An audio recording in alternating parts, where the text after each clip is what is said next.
She had traveled 2,000 miles on the strength of a letter signed by a man named Caleb Hawthorne, a man with whiskey-colored eyes and a Sharps rifle in the crook of his arm. But when she finally climbed that frozen mountain on Christmas Eve and knocked on his door, three identical men opened it. Three. And the one in the center looked at her photograph, looked at her face, and said the words that nearly killed her. "You have come up the wrong mountain, ma'am. There is no one here who sent for a bride." Now let me tell you what really happened on the Bitterroot that winter of 1876. Because the letter that brought her there was a lie, but it was the most important lie ever told. The wind on Christmas Eve of 1876 did not blow across the Bitterroot Mountains. It hunted. It came down from the high passes with a sound like a wounded animal looking for something to kill, scraping its long claws along the eaves of every cabin foolish enough to stand in its path. It pressed itself against shuttered windows and rattled iron latches and slipped its cold tongue under every door it could find. By midnight, the snow was falling so thick a man could lose his own hand if he stretched it past his face. And on a porch at 7,000 feet, a young woman in a Boston traveling dress raised a small Pharaoh-type photograph in a hand that no longer felt like her own. She held it up before three men, three identical men. Each of them stood half a foot taller than her father had ever been, broad as church doors, bearded and weathered and silent with eyes the color of whiskey held to firelight. They blocked the doorway like a wall of timber. Behind them in the warm orange throat of the cabin, a fire crackled. Before them in the howling white, nothing stood Eleanor Whitmore, 23 years old, 2,000 miles from the only home she had ever known, with $11 in her bag and a dying photograph in her trembling fingers. The man in the center looked at the photograph. He looked at her face. Then he looked at the photograph again, and something behind his eyes went dark, the way a window goes dark when a candle is blown out from the inside. "You have come up the wrong mountain, ma'am." His voice was low and rough as broken stone. "There is no one here who sent for a bride." Eleanor's lips were the color of bruised plums.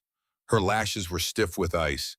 When she spoke, the wind nearly stole the words before they left her mouth.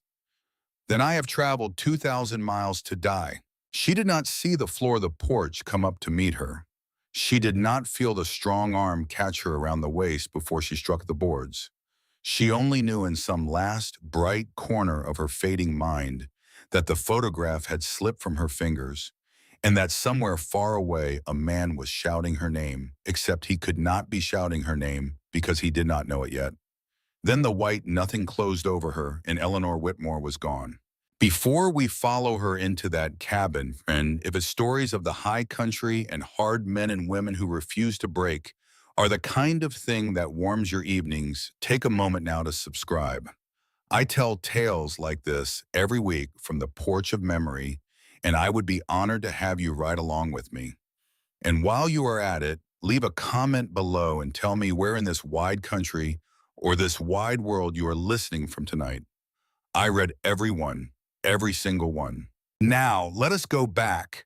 Let us understand how a young woman from Boston came to be lying half frozen on a stranger's porch in the Montana Territory on the coldest Christmas Eve in 17 years.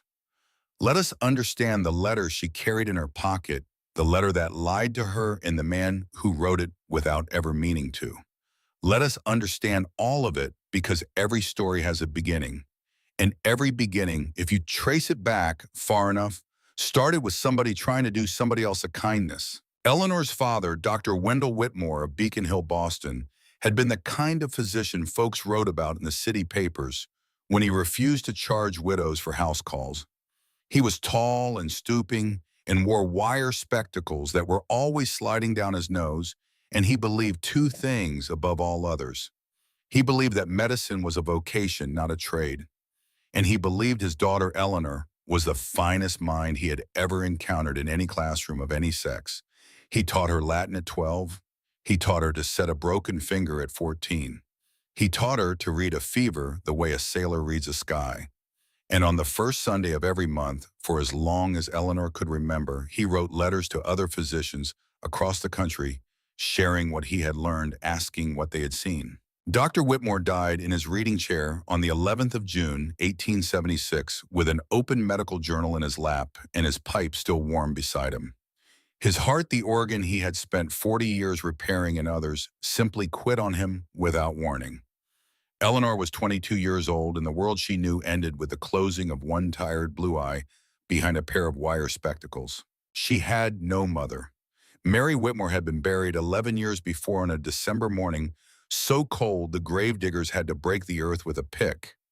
Eleanor had no brothers, no sisters, and no aunts who would take in a grown woman of marriageable age. What she had instead was a man named Augustus Pembroke. Pembroke owned the bank that held what little paper her father had signed. He was 58 years old, silver-bearded, soft-handed, with the kind of smile that does not reach the eyes. He had buried two wives already. The first, Adelina, had been thrown by a horse in the spring of 1869. The second, Cordelia, had succumbed to a wasting illness that no Boston physician seemed able to identify in the autumn of 1873. There was talk in certain parlors. There was always talk. Pembroke himself, when the topic arose, would lower his eyes and murmur something about the cruel hand of Providence, and the talk would die. He came calling 3 days after the funeral. He sat in her father's reading chair without asking. He laid out a stack of papers on her father's desk without asking. And he explained to Eleanor in the gentle, patient voice of a man teaching arithmetic to a slow child that her late father had owed him a sum of money so vast it would consume the house, the medical books, the piano, and the rocking chair her mother had nursed her in. There was a way out, of course. There was always a way out in the world Augustus Pembroke moved through. He took her hand. His skin was cool and dry as old paper. He told her she was in his judgment, a young woman of unusual quality, and that a man in his position required a wife of unusual quality, and that he believed a marriage between them would be of mutual benefit, and that, of course, in such a case, all unfortunate matters of inheritance might be quietly dissolved. Eleanor did not faint. Eleanor was not the fainting kind. She thanked him with the steady courtesy her mother had taught her, walked him to the door, locked it behind him, and then went to the kitchen and was sick in the basin. That night, by the light of a single candle, she did 3 things. She wrote out in her own clear hand every fact she knew about the deaths of Adelina Pembroke and Cordelia Pembroke. She placed that paper inside the pages of her mother's old Bible in the book of Esther, between the verses where one woman saved a people by refusing to be afraid. And she went to her father's desk and took out the bundled stack of newspapers he had subscribed to from across the country, including a paper from Chicago called the Matrimonial Times. She read by candlelight until dawn. She read every advertisement on every page. Most were vulgar. Most were obvious lies. Most were written by men who described themselves in language that made her want to wash her hands. But on the third night of reading, she found one. It was 3 lines long. It said only this: Mountain Homesteader, Bitterroot Range, Montana Territory. Honest work. Hard winters. A fair share of what is built. Letters in good faith only. See Hawthorne in care of Missoula Post. She read it 4 times. There was no boasting in it. There was no flowery talk about lonely hearts or moonlit walks. There was only a man far away offering an honest exchange. She wrote her reply that same night. She told C. Hawthorne the truth of her situation, leaving out only the name of Augustus Pembroke. She told him she could read, write, cook, mend, and assist in the setting of bones. She told him she would expect no luxury, only safety and the freedom to earn her place. 3 weeks later, the reply arrived in Boston. It was short. It was written in a careful, slightly clumsy hand, as if by a man who used a pen rarely and respected it when he did. It said that Mr. Hawthorne would be honored to receive Miss Whitmore, that the journey would be hard, but the cabin was sound, and that she would not be made to feel a stranger. The signature was simply C. Hawthorne. Tucked inside the letter, folded in wax paper, was a small ferrotype photograph of a bearded man standing on a porch with a Sharps rifle resting in the crook of his arm. He was not smiling, but he was not unkind. He looked, Eleanor thought, like a man who had once known how to laugh and had simply forgotten. She did not tell Pembroke she was leaving. She sold the piano and the rocking chair and bought a ticket on the westbound train. She left Boston on the morning of October the 18th, 1876, with $11 sewn into the lining of her coat, her mother's Bible in her bag, and a photograph of a man called C. Hawthorne pressed against her heart. She did not know that he had not written the letter. She did not know that he had never sent for any bride at all.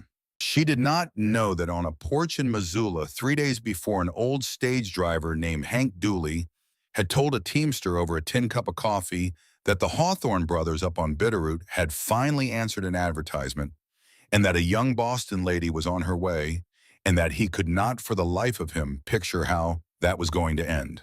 The teamster had relayed this gossip to a cousin in Helena. The cousin had relayed it 2 weeks later in 3 telegraph lines down to a clerk in a Chicago hotel. And the clerk, who owed money to a man named Augustus Pembroke, had relayed it in exchange for the cancellation of his debt to Pembroke himself. Pembroke read the telegram in his Boston office. He folded it once very precisely. He looked out the window at the gray Atlantic light, and then he reached for his pen and began to make inquiries about a man named Silas Crane, who, as everyone in certain circles knew, had personally seen to the hanging of 14 runaway debtors in 3 territories, and who was available for the right fee to attend to a 15th. By the time Eleanor Whitmore stepped down from the stagecoach in Missoula on the morning of December the 23rd, in a wind that smelled of pine smoke and snow, Silas Crane was already 3 days behind her on the same road and gaining. She did not know any of this, of course. What she knew was that the air at this altitude felt thinner than any air she had ever breathed, and that the mountains in the distance stood up like the broken teeth of some vast and ancient creature, and that the man who had agreed to drive her up the last 40 miles to Hawthorne Land was an old fellow with 2 missing fingers on his left hand and a face like a piece of weathered saddle leather. His name was Hank Dooley. He helped her up onto the wagon seat without saying much. He clucked to his team. The wheels groaned. Missoula fell away behind them. For the first hour, neither of them spoke. The road climb switched back on itself, climbed again. The pines grew thicker and darker. The light went from the gray of pewter to the gray of slate. Then Hank Dooley cleared his throat and asked her without turning his head whose place she was bound for. "Hawthorne," she said. The wagon stopped. It did not slow. It stopped. The horses, sensing some change in the hands on the reins, shuffled their feet and snorted out 2 great clouds of frozen breath. Hank Dooley turned in his seat and looked at her for a long moment, and the kindness in his old eyes was suddenly tinged with something that looked to Eleanor terribly like pity. "Hawthorne, ma'am, up on Bitterroot." "Yes."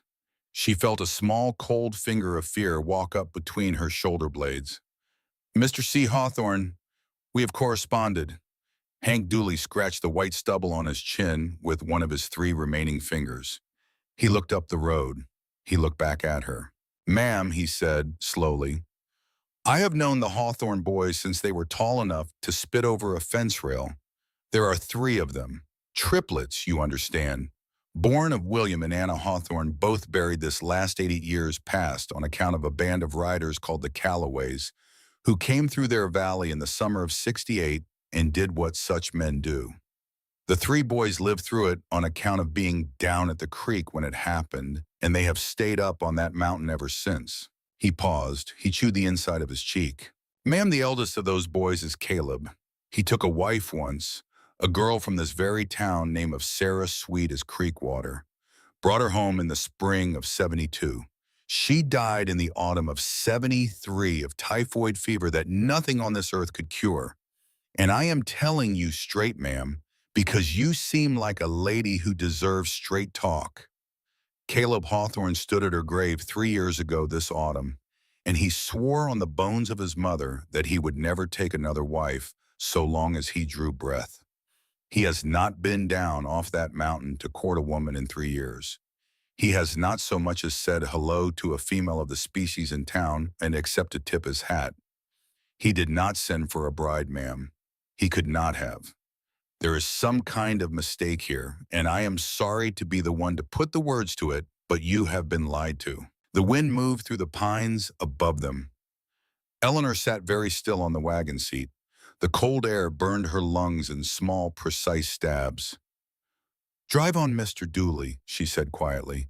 "Ma'am, I don't think you ought to." "I have come a very long way, Mr. Dooley. There is a man at the end of this road, whoever he is, and a roof and a fire. I will let him speak for himself before I let any rumor speak for him. Drive on, please." He looked at her another long moment. Then he shook his head the way a man shakes his head when he has just seen a brave thing and a foolish thing at the same time and cannot decide which he is looking at, and he clucked to his team. The wagon began to climb again. The light failed early in those mountains. By 3 in the afternoon, the world had gone the color of slate and old iron. By 4, the first flakes had begun to fall. By 5, the snow was coming down so thick that Hank Dooley had to lean forward over the dashboard and squint to keep the road in sight at all. He was muttering to himself by then, and to his horses, and to the Almighty in roughly equal measure. He stopped the wagon for the second and final time at the mouth of a long, narrow valley. He pointed up through the falling snow with one mittened hand. "There, ma'am, up that draw, about 1.25 miles. You will see the smoke from the chimney before you see the cabin. I cannot take the wagon another inch. The grade is too steep and the snow is too deep, and I would not get my team back down before dark. I am sorry." He helped her down. He set her small leather trunk in the snow at her feet. He pressed an extra wool blanket into her arms, refused the dollar she tried to give him, and looked at her one last time with that mixture of pity and respect. "You are a brave one, ma'am, I will say that. Now you walk and you keep walking, and you do not stop and you do not sit down. The cold up here is not like the cold in Boston. The cold up here will lay you down to sleep and never wake you. Are you hearing me?" "Yes, Mr. Dooley. Thank you." He climbed back onto his wagon. He turned his team. He took one long last look at her, this small, straight figure in a Boston traveling dress, disappearing into the snow. And then he was gone, and the only sound left in the valley was the wind in the pines and the soft roaring of the snow as it came down out of an invisible sky. Eleanor picked up her trunk. She turned her face into the wind. She began to walk. She walked for what felt like 100 years. The trunk grew heavier with every step. Her boots, fashionable Boston boots meant for sidewalks, in lecture halls filled with snow at the third stride and never emptied again. The cold went through her woolen coat as if the coat were paper. It went through her dress. It went through her skin. It settled in her bones and laid eggs there, and the eggs hatched into a deeper cold she had not known the body could feel. She fell once, she got up, she fell again, she got up. The third time she knew with terrible clarity that she could not stand again unless she found something to lean on, and there was nothing to lean on, only pines and snow, and the long, dim throat of the draw climbing forever upward.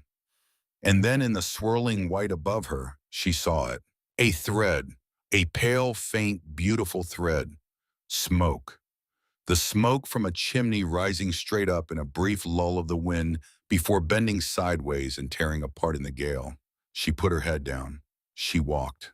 The cabin came out of the snow the way a ship comes out of fog. First the orange square of one shuttered window, then the heavy timber walls, then the deep porch and the iron latch and the long roof piled white. It was bigger than she had expected. There was a barn behind it, a smokehouse, a small fenced garden sleeping under the snow. This was no hermit's hole. This was a working ranch. This was the home of more than one man. She climbed the steps. Her legs would not bend properly. Her hand, when she lifted it, was not her hand. She could not feel her fingers. She could not feel her face. She knocked. She thought she knocked. She could not be sure. The wind ate the sound. She knocked again harder with the side of her closed fist, and from somewhere inside she heard a sudden, absolute stillness, the kind of stillness that falls in a room full of men when they have all stopped breathing at the same instant. Then footsteps, heavy, deliberate, the drop of a wooden bar, the lift of an iron latch. The door swung inward. The wind rushed in past her, and the warmth and orange light rushed out, and there in the doorway stood three men. Three identical men. She had not been prepared for this. The letter had not prepared her for this. The photograph had not prepared her for this. Her mind, which prided itself on being sturdy, simply stopped for a moment and refused to proceed. Three men, the same height, the same broad shoulders, the same dark chestnut hair, lit with sunstreaks, even in winter, the same square jaw, the same two-day stubble, the same striking amber eyes. The one in the center had a faint scar that ran in a pale line down through his left eyebrow. The one on the right had a slightly broken nose, an old break, healed crooked. The one on the left held himself a little quieter, a little softer, with the long hands of a man who knew books as well as axes. But these were small things. The first impression, the great hammer blow of impression, was that she was looking at one man reflected in two mirrors. The man in the center, the one with a scarred eyebrow, held a folded piece of paper in his hand. It was a letter. It was creased and worn, and it had clearly been folded and unfolded many times. He had been about to drop it into the fire. She could see behind him the orange tongues of the hearth licking up to take it. His amber eyes moved from her face to the small leather trunk at her feet and back to her face, and his jaw tightened. "Ma'am," he said, "we are not expecting any visitors." She fumbled at the inside pocket of her coat. Her fingers were so cold she could not work the buttons. She forced them. She drew out the photograph in its wax paper. She held it up. "I am Eleanor Whitmore," she said. Her voice cracked on the second word, and she steadied it. "I have come from Boston. I am to be married to Mr. C. Hawthorne." She held the photograph up higher. The man in the center looked at it. His face did not move. But behind his eyes, very slowly, all the light went out. The man on the right, the one with the broken nose, made a small wounded sound in the back of his throat. The man on the left, the quiet one, closed his eyes. The man in the center took a long, slow breath. "Ma'am," he said again, and his voice was the broken stone voice. "You have come up the wrong mountain. There is no one here who sent for a bride." The world tilted. Eleanor felt the porch begin to slide sideways under her boots. She heard her own voice from a great distance say the only thing that was left to say. "Then I have traveled 2,000 miles to die." The dark came up. She did not feel the strong arm that caught her around the waist. She did not feel herself being lifted easily the way a man lifts a child. She did not feel the second pair of arms close around her legs. She did not hear the third man bark sharp commands about hot stones. Hot stones get the buffalo robe, build up the fire, and a whole lot of language he would have apologized for in calmer company. She did not hear the iron latch drop. She did not hear the heavy timber bar fall back into place. She only knew in some last small flicker that her cheek was against rough wool that smelled of pine smoke and leather, and a faint sharp sweetness she could not name, and that under the wool was a chest, and that under the chest was a heart, and that the heart was beating very fast. Then she was nowhere at all. She came back to the world by inches. First the smell, pine smoke and wood smoke and the resin of seasoned spruce. Then the sound, a fire that was not just burning but roaring. Then a heavier sound under that, a slow, steady thumping like a horse's hooves at a walk. Her own heart, she realized after a long, puzzled moment. Her own heart beating again. She opened her eyes a quarter inch. She was lying on a low bunk near the hearth. She was wrapped in a buffalo robe so heavy it pinned her gently to the mattress. She could feel through the robe the pressing warmth of three flannel-wrapped river stones, one at each hip and one at her feet. Her wet outer clothing was gone, draped over the back of a chair to drum. She was in a clean linen shift she did not recognize, and that smelled faintly of cedar, the kind of scent a woman puts in a chest of drawers, the kind of scent that had not been put in this drawer for at least 3 years. She did not move. She let her eyes drift, just her eyes around the room. It was a long timber room with a high beam ceiling. Bunches of dried herbs hung from the beams. A great stone fireplace dominated one wall. A heavy plank table stood in the center with 4 hand-built chairs and one fifth chair, a rocker off in the shadows beyond. The walls were lined with shelves, books on one shelf, tin cups and ironware on another. A row of long rifles racked above the door. 3 men sat at the table. They were not looking at her. They were looking at one another. Each of them had a tin cup of coffee, and none of them were drinking it. The fire popped. The wind pressed and released against the shutters. A long silence stretched between them, and Eleanor, lying very still, understood that she was watching the end of an argument that had been going on for some time. The eldest, the one with the scarred eyebrow, spoke first. His voice was quiet, but in the quiet was a thing like a knife being drawn. I told you both. 6 months ago I told you, I will not take another wife. I said it standing on Sarah's grave. I said it sober the next morning, and I said it sober every morning since. And now there is a young woman half frozen on my hearth because the two of you could not respect a man's word. The one with the broken nose made the wounded sound again. He set down his cup. Caleb, we did not know it would come to this. We thought the letter would die in some Chicago wastebasket. We thought no decent woman would answer a notice that plain. We thought if any did, you would meet her, you would talk to her, you would be the man we knew before Sarah, and what? The eldest voice did not rise. It did not need to. And I would what? Forget her, bury her with a second grave. The youngest brother, the quiet one, spoke for the first time. He did not look up from his coffee. We did not write that letter to bury Sarah Caleb. We wrote it because we have watched you bury yourself.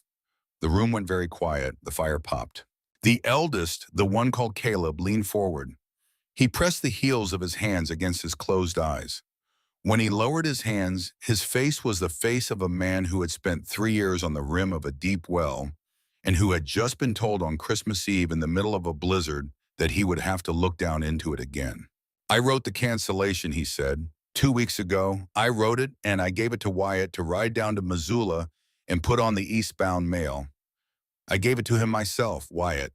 He turned his head. Did you mail that letter? The brother with the broken nose, Wyatt did not answer. Wyatt, did you mail that letter? Wyatt looked at the table. He looked at the fire. He looked at his brother. No, he said. I rode down to Missoula. I went into the post office. I had the letter in my hand. And then I thought of you brothers sleeping out on the porch in October because you could not stand to be inside the cabin where she died. I thought of the bottle I found behind the woodstack last spring. I thought of how you have not laughed once in 3 years, not once, and how a man who does not laugh is a man dying slow. And I put the cancellation in the stove of the boarding house, and I rode home and I lied to you. And whatever you say to me, brother, whatever fist you raise to me, I will stand and take. But I would do it again. I would do it again tonight. Caleb stared at him. A log shifted in the fire. Sparks rose. Eleanor on the bunk in the buffalo robe closed her eyes again because her eyes were filling and she did not want them to see her cry. She was so tired. She was so far from Boston. She was lying in the home of a man who had not asked for her, who did not want her, whose dead wife's night shift she was wearing, who in all decency would have to put her on a sled in the morning and send her back down to a town where Augustus Pembroke's reach was already extending its long, pale fingers across the country to find her. And yet in this room, 3 men were arguing, and the argument was not about her at all. The argument was about love. The argument was about a brother who had stopped laughing and 2 younger brothers who had committed a foolish, reckless, almost holy act of disobedience to try to get him back. A small sob escaped her before she could trap it. The argument at the table stopped instantly. She opened her eyes. 3 pairs of amber eyes were looking at her now. The youngest brother is already on his feet, moving toward her. The middle brother, Wyatt, sat frozen with his hands flat on the table. And Caleb, the eldest, the one she had spoken to on the porch, stood up slowly like a man rising in a courtroom. He came to the side of the bunk. He did not kneel. He did not touch her. He stood at a respectful distance, his big hands hanging open and still at his sides. and he looked down at her in the firelight. "Miss Whitmore," he said. His voice was different now. The broken stone was still there, but under it was something else, something quieter and more careful, like a man speaking near a wounded animal he does not wish to startle. "Miss Whitmore, I owe you an honest accounting. The letter you answered was written by my brothers in my name without my knowledge. I never sent for a bride. I learned of the deception 2 weeks ago. I wrote a cancellation. My brother here did not mail it. You have come to a house that did not call for you, and you have come at the worst hour of the worst storm I have seen in 7 winters, and I do not know yet what we are going to do about that. But I know this. You will not freeze tonight. You will not go hungry tonight. No man in this cabin will lay so much as a finger on you tonight or any other night for as long as you are under this roof. You have my word on that. A hawthorn keeps his word." He paused. He looked at the fire. He looked back at her. "In the morning when you are stronger, we will sit at that table and we will work out together what comes next. Until then, I would be obliged if you would rest. Jesse here will bring you broth. Whatever you need, you have only to ask. Do you understand me, ma'am?" She nodded. She could not speak. He turned to go. He had taken 2 steps when she heard her own voice, thin and cracked, come out of her mouth without permission. "Mr. Hawthorne." He stopped. He turned back. "There is a paper," she said, "in the pocket of my coat. It fell. When I fell. Please, it is important. Please find it." Caleb's amber eyes flickered to the chair where her wet things were drying. He crossed the room. He bent. He went through the pockets of her coat with the careful, detached respect of a man searching the effects of the dead. He drew out a small, folded paper. He unfolded it. He read. The room went very still. He looked up. The look on his face was not a kind look. It was not an unkind look. It was the look of a man who has just understood in the space of 3 lines of paper that the situation he is standing in is far worse than he imagined. "Wyatt," he said quietly. "Jesse, come here." His 2 brothers came to stand beside him. He held the paper out so all 3 could read it. Eleanor watched their faces in the firelight. She watched the broken-nosed brother's jaw clench. She watched the youngest brother's eyes close. The paper said only this: "Pembroke knows Boston. He is sending a man. Run." It was unsigned. It had been written in haste on a torn piece of stationery from the Chicago hotel where she had spent her last night east of the Mississippi by a porter who had seen her likeness on a wanted bill nailed to a livery wall and who had whispered the warning into her hand along with the bill itself. Caleb folded the paper. He folded it once, twice. He folded it small. He held it in the closed palm of his big, calloused hand, the way a man holds a live coal. He looked at his brothers. "Wyatt," he said, "when the storm breaks, you ride to Missoula. You ride for Marshal Beckett. Tell him a young woman is up here on Hawthorne land and that a Boston man named Augustus Pembroke is sending a hired hand to take her or kill her or both. Tell him I want it on the record. Tell him I will not be moved off this mountain, and neither will she. Tell him to bring his deputies and any honest gun he can find." "Caleb," Wyatt said. "Brother, you said this morning she was leaving. You said tomorrow we put her on a sled." Caleb looked at the floor. He looked at the fire. He looked at Eleanor lying small and pale and stubborn in his dead wife's bunk, in his dead wife's night shift, with his dead wife's buffalo robe pulled up to her chin. "That was this morning," he said. "Things have changed." He turned without another word and walked out of the cabin into the storm. The door closed behind him, the bar dropped, and the wind hunting up there along the eaves took the silence inside the cabin and pressed against it and could not get in. The morning came, but it did not come the way mornings come in Boston. There was no rooster. There was no rattle of milk wagons on cobblestone.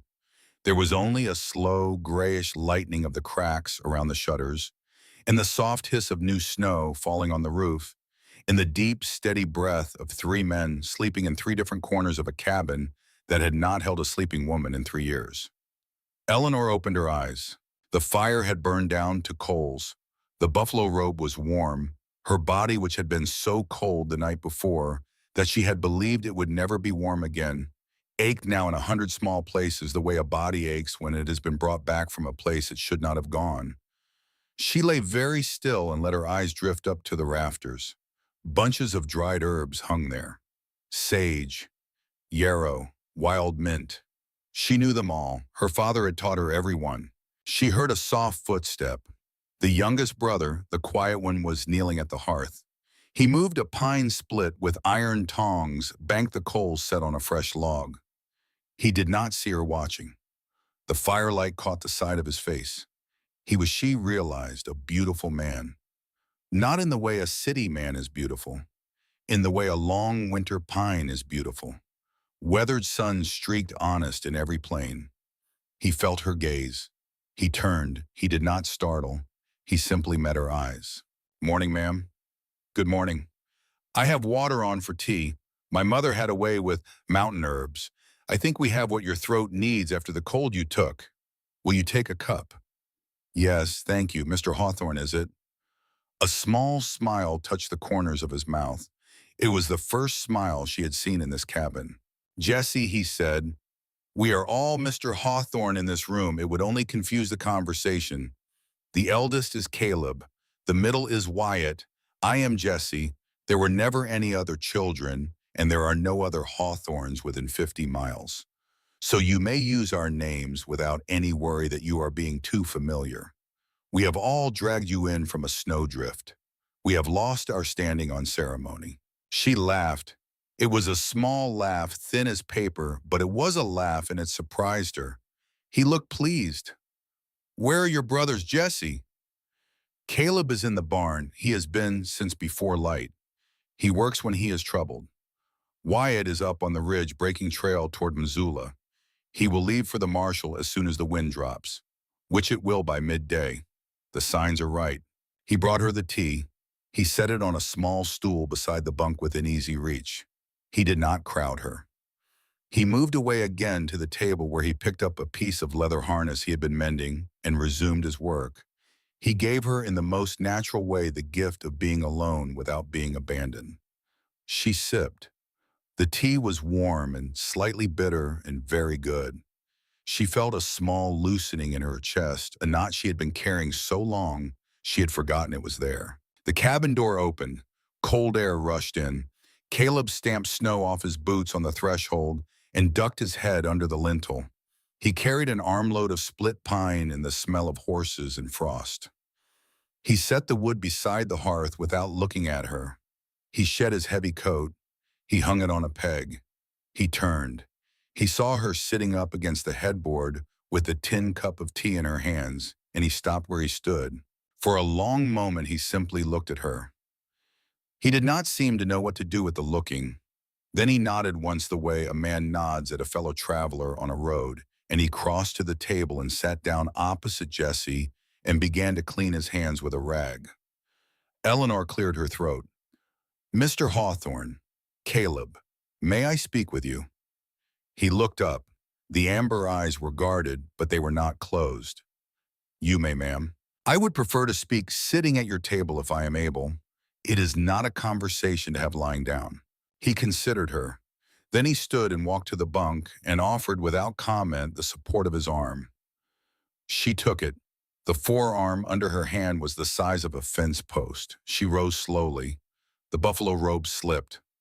Jesse, without looking, lifted a folded blanket from a peg beside the hearth and brought it over and laid it across her shoulders, and she was wrapped in decent again before she had time to feel exposed. They moved as people who had lived together a long time, these two. Caleb walked her to the table. He pulled out the chair her father would have called the master's chair, the one at the head, and he set her in it. Then he sat at her right hand and Jesse at her left, and the three of them faced one another across the worn plank wood. Caleb laid his big hands flat on the table. "Speak your piece, Miss Whitmore." She spoke. She told them without flourish the whole thing. Her father, the Beacon Hill physician, who had spent 40 years writing letters to colleagues across the country, his death, the papers Pembroke had laid on the desk, the proposal, the candle and the Bible and the matrimonial times, the reply she had written. the reply she had received, the journey, the note from the Chicago porter, the wanted bill. She did not weep. She had wept on the road, and she had wept the night before in the buffalo robe, and the well had run dry. She told it the way her father had taught her to tell a case history, with the relevant facts in order and the unnecessary words left out. When she was finished, the cabin was quiet for a long time. Caleb stared at the table. Jesse stared at his hands. Then Caleb said very quietly, "Your father was Dr. Wendell Whitmore of Boston." She had not yet told them his given name. She had said only Dr. Whitmore. She felt suddenly the small, fine hairs rise along the back of her neck. "Yes," she said. "How did you—" He stood up. He went to a tall pine cabinet against the far wall. He opened a drawer. He drew out a small wooden box hinged with brass, the kind of box a man keeps for the few papers in a life that he intends to keep forever. He brought it to the table. He set it down. He opened it. He drew out a packet of letters tied with a piece of brown twine. 8 letters, maybe 10. The paper was good paper. The ink was the brown, black ink of a careful man's hand. He laid them on the table in front of her. "3 years ago, this last autumn," he said in a voice that had gone almost gentle, "my wife took the typhoid fever. I telegraphed every physician whose name I could find in every city west of the Atlantic. I am not a wealthy man. I sent the wires anyway. Out of every name I sent to, exactly one man wrote me back. He did not ask after my account. He did not ask my standing. He sent me by return post every piece of advice he had on the management of typhoid, in cold climates, every herbal he had learned from old farm practice, every kindness he could put on paper. He sent medicine twice at his own cost. He never asked for so much as a postage stamp in return. My wife died anyway. There was nothing on this earth that could have saved her. But for 6 months after she died, that man kept writing. He wrote to ask how I was. He wrote to ask if I was eating. He wrote to ask if I had brothers. I never answered him. Not once. I could not. I was not a man in those months. I was a hole in the shape of a man. Eventually the letter stopped. He laid his hand on the packet. He pushed it across the table to her. His name was Dr. Wendell Whitmore of Boston. He signed every letter the same way. Yours in service to medicine. Beacon Hill. She put her hand on the letters. She did not pick them up. She could feel through the paper the shape of her father, the careful hand, the slightly too generous spacing between the lines which her mother had always teased him about, the smell very faint of his pipe tobacco, which had soaked into every page of every letter he had ever written from his reading chair. She could not speak. Caleb's voice, when he spoke again, was nearly a whisper. "I owe him a debt I cannot pay, a debt I never even tried to pay." And on Christmas Eve, in the worst storm of 7 winters, his daughter walked up onto my porch. Jesse beside her very quietly said, "It is not coincidence, brother. It cannot be." Caleb did not answer that. He did not need to. Eleanor finally drew a breath and let it out, and the breath shook coming out. Then she said, "I am not a stranger here, even if you did not send for me. Even if my coming was a mistake, I am the daughter of a man who tried to save your wife, and you are the man my father, in the end of his life, hoped someone would be. He told me once, he said, 'Eleanor, if you ever find yourself with no road home, you will look for a man who keeps his promises and not his ledgers. That is the only kind of man worth anything in this world.'" Caleb closed his eyes. He did not open them for a long moment. When he did, he said only, "We will talk now about how you live here, not whether, how." And in that one small change of word from whether to how, the room shifted, and a door inside Eleanor Whitmore that she had not known was closed swung quietly open, and a small, clean draft of something she had not felt since the day she buried her father moved through her, and that something was hope. The terms they spoke of that morning were practical and bare. Caleb would sleep in the barn loft where there was a stove and a pallet and 4 good wool blankets and where he said he had slept many nights in 3 years anyway. Wyatt would take the small room at the back off the kitchen that had been intended for a child. Jesse would take a pallet by the hearth because, as he said with a faint smile, the hearth was the warmest place in the cabin, and he had grown soft in his old age. Eleanor would have the bedroom. The door of the bedroom locked from the inside with an iron bolt as thick as her wrist. Caleb showed her the bolt without comment. He did not need to comment. The showing was the comment. She would cook the meals, which she could already do passably. She would mend. She would keep the cabin. She would teach the brothers their letters in the evenings, which she insisted upon the moment she discovered that Wyatt could only read at the level of a child of 8, and that even Caleb sometimes had to ask Jesse for help with a long word in the bank papers from Missoula. In exchange, the brothers would hunt and provide. They would teach her slowly the work of the mountain, the setting of a snare, the reading of a ski, the handling of a horse on ice, the use of a gun. There would be no other obligation between them. The word marriage was not spoken. The word bride was not spoken. The word wife was not spoken. They were arrangement and friendship in the long grace of strangers thrown together by weather. And that was enough for now and would be enough until something else, if anything else were ever to come, came of its own time, and not by anybody's pushing. When the terms were settled, Caleb rose. He pulled on his coat. He stood at the door. There is one more thing, Eleanor. It was the first time he had used her given name. She felt it like a small, warm coin pressed into her palm. Yes. Wyatt rides for the marshal as soon as the wind drops. Beckett is a good man. He will do what he can. But I want you to understand, the man Pembroke has sent Crane is not a man who quits. He will come up this mountain. We do not yet know when. We do not yet know with how many, but he will come. And while he is coming, you will not leave this cabin without one of us. You will not draw water from the spring without one of us. You will not feed the chickens without one of us. Do you understand? I understand. Good. He looked at the floor, he looked at her. The amber eyes were tired. They were also, she noticed for the first time, very kind. And one further thing. When Crane comes, I do not intend for him to find you afraid. Buens. I intend for him to find you ready. That means by spring, you will know how to load a rifle and how to fire it and how to ride a horse over ice and how to keep your head when men with bad intentions ride into your yard. Will you let us teach you those things? She thought about Boston. She thought about the parlor and the piano and the wire spectacles and the soft hands of Augustus Pembroke holding her own in her father's reading chair. Yes, she said, teach me everything. He nodded once. He went out into the cold. The wind dropped at noon, just as Jesse had said it would. Wyatt rode for Missoula on the gray gelding before the sun had cleared the eastern ridge. He carried letters in oilskin, a list of names, and a leather poke of coin. He carried Caleb's instructions, which he had repeated back twice.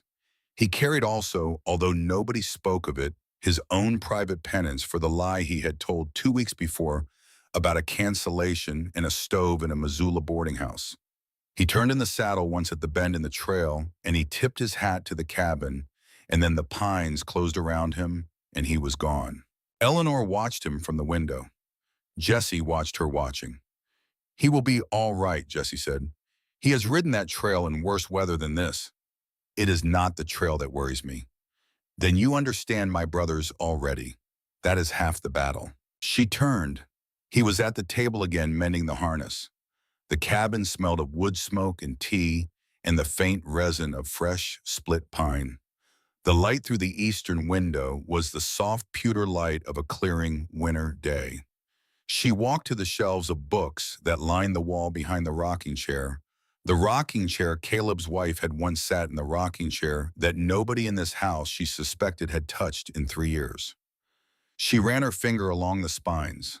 A volume of Whitman, a volume of Tennyson, a medical compendium older than her father's, a small Bible, a book of Scottish ballads, the spine cracked from much reading.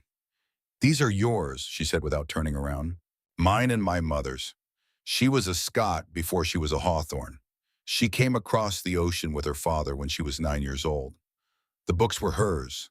After she passed, they became mine because Caleb does not read for pleasure, and Wyatt does not read at all without prodding. Anna Scott Hawthorne. Yes. Tell me about your mother, she said. And Jesse Hawthorne, who in 3 years had spoken the word mother, only twice set down the harness and folded his long hands on the table and told her. He told her of the small farm in the Bavarian foothills, where his great-grandfather had stopped on the way west. He told her of the Scottish ship his mother had crossed on. He told her of the schoolhouse she had taught in for one season in Missoula before she had married a tall, quiet rancher named William Hawthorne. He told her how she had named her three identical sons in the order they were born after three Bible men she admired. Caleb, who walked into a hard land. Wyatt, which was not Bible at all, but a name from a book she loved. Jesse, the father of David, which she had said was a small joke on herself, since Jesse had been born last and smallest.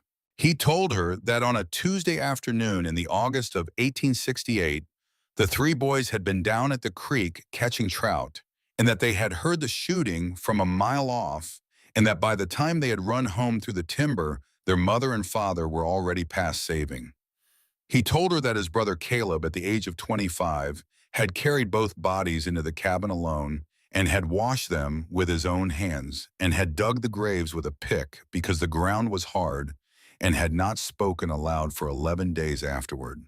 He told her more softly that the men who had done it, a band of riders called the Callaways, had been hunted down 2 years later by a posse out of Helena, and that of those riders 3 had been hanged, 2 had been shot, and one, the youngest, had escaped and was rumored to live still somewhere in the lawless country east of the Tetons under a different name. He told her that Caleb had made a quiet promise 3 years after the funeral that he would not spend his life looking for that last man because his mother would not have wanted that for any son of hers. And he told her that his brother had kept the promise, but that Eleanor would do well to know that there was a piece of Caleb Hawthorne that had never quite come home from the creek. When he was finished, the cabin was very quiet. Eleanor sat down in one of the chairs at the table. She did not sit in the rocking chair.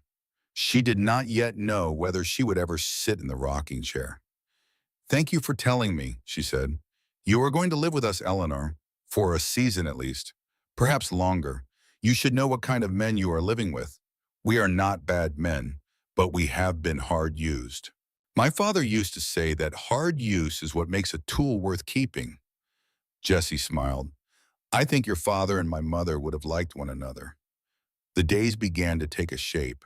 In the mornings, Eleanor rose with the first gray and built up the fire and put on the water for coffee, and by the time Caleb came in from the barn, she had a hot breakfast on the table eggs from the chickens that Jessie kept warm in a corner of the kitchen, fried side meat biscuits with the last of the autumn honey.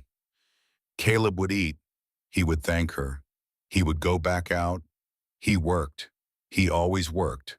The stock had to be fed. The wood had to be cut. The harness had to be oiled. The roof had to be cleared after each new fall. He worked the way a man works when work is the only thing standing between him and a thought he does not want to have. On the third morning, when her strength had begun to come back, she walked out before any of the brothers had risen for the day.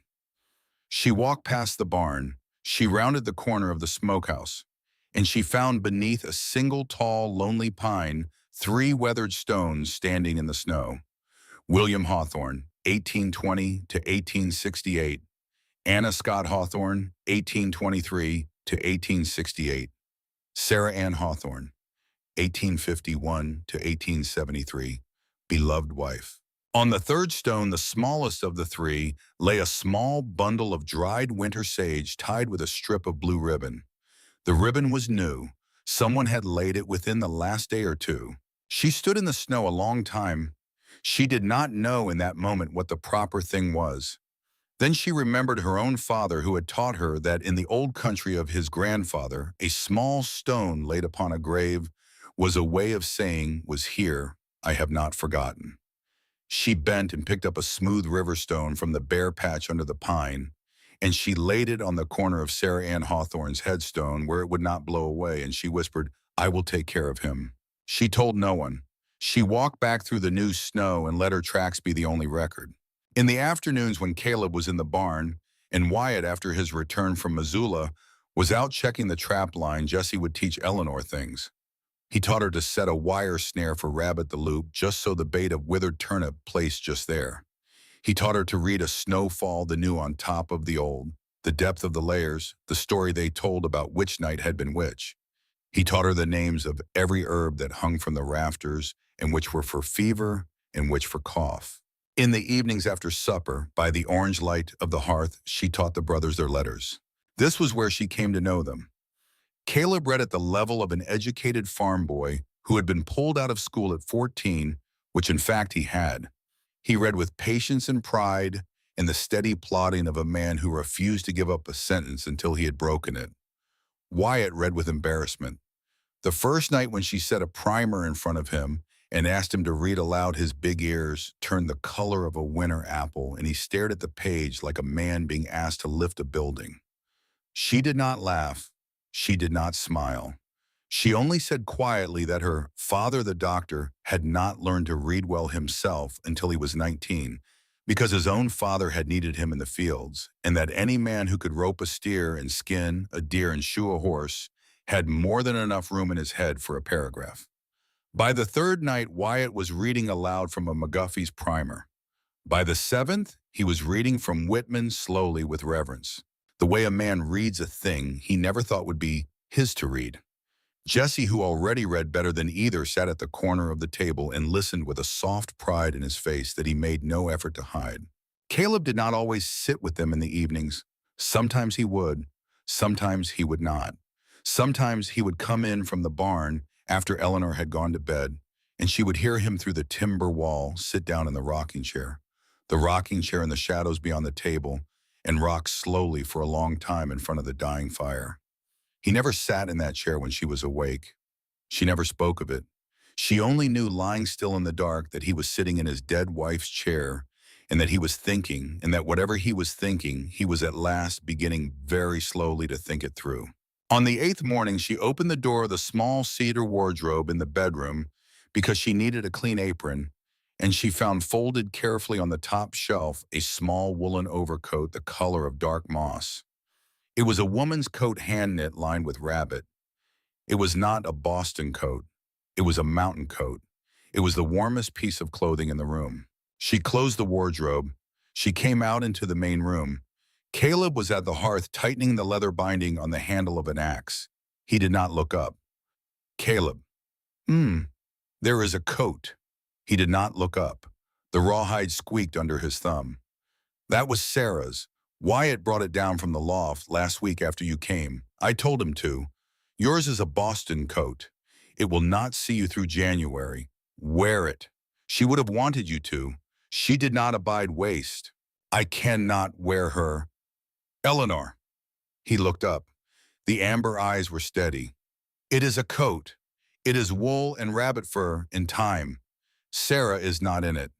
Sarah is up under the pine tree, and Sarah is in the rocking chair I do not let myself sit in when anyone can see, and Sarah is in my head every morning when I wake and every night when I close my eyes. The coat is just a coat. Wear the coat. Please. She wore the coat. It fit her almost exactly. She did not know what to do with that. She did not say anything about it. Neither did he. The first time she laughed in that cabin, truly laughed, was the afternoon Wyatt taught her to shoot a Colt revolver. He had set up a row of 6 tin cans on a fallen log behind the smokehouse. He had lectured her about the weight of the piece, about the kick, about not closing both eyes, about not anticipating. He had handed her the gun. He had stepped back. She missed the first can clean. The second, she clipped at the corner. The third, she knocked off the log. The fourth and the fifth, she hit dead center. The sixth, she missed by the width of her thumb, but it was a near miss, and she had cocked the hammer herself between every shot, and her hands had not shaken once. Wyatt stood with his hands on his hips. He looked at the cans. He looked at her. He looked at the cans again. Eleanor. Yes, Wyatt. Have you fired a pistol before? My father had one. He kept it in his desk drawer.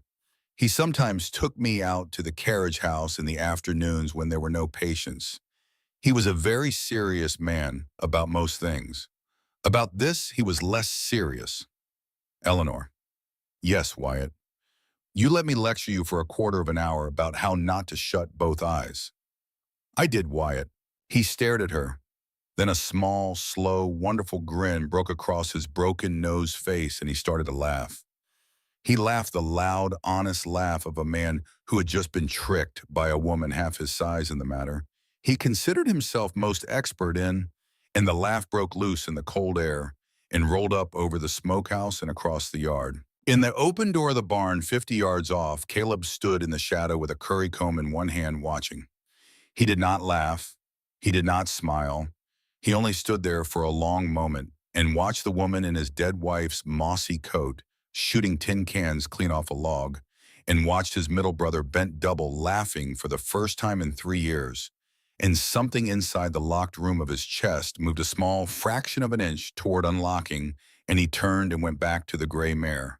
And he did not let himself think any further than that. That night, Eleanor and Jesse were alone at the kitchen table. Caleb was as he sometimes was after supper out walking the perimeter. He did this with no explanation. He went out with a rifle and a lantern, and he walked the far edges of the yard, the line of trees, the place where the trail came up from the lower draw. He always came back. He did it less for the prowling animal Eleanor suspected and more for the prowling thought. Jessie had her seated at the table with the herb tins in front of her. He was teaching her the difference between the dried mountain mint that was good for the stomach and the dried pennyroyal that was not. She was reaching past him for the small tin marked yarrow because she had wanted to ask him a question about it, and her foot caught the leg of the rag rug under the table. She lurched. The yarrow tin began to fall. A hand came out of nowhere and caught her elbow. She had not heard him come back in. Caleb had come back in. He was just behind her chair.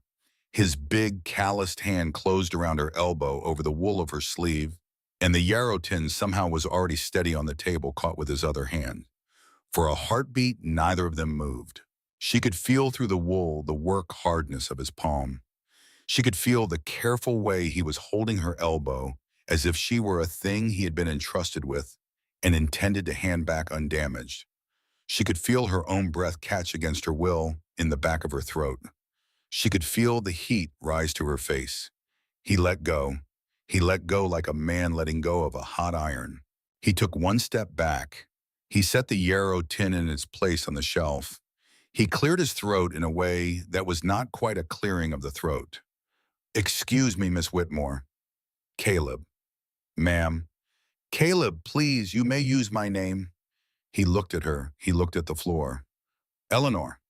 "And I will use yours." He said her name like a man speaking the name of a horse he was just beginning to trust with care, as if the wrong inflection might startle the animal off.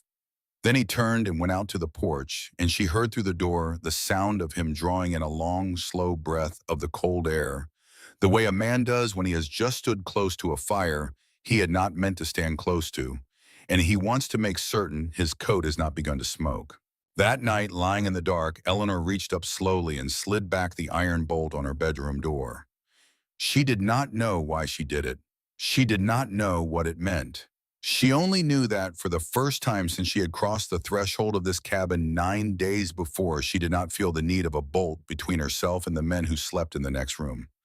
She left the door unlocked. She turned her face to the wall. She pulled the buffalo robe up to her chin. Outside, the wind in the pines was a low, steady song, now not a hunting cry.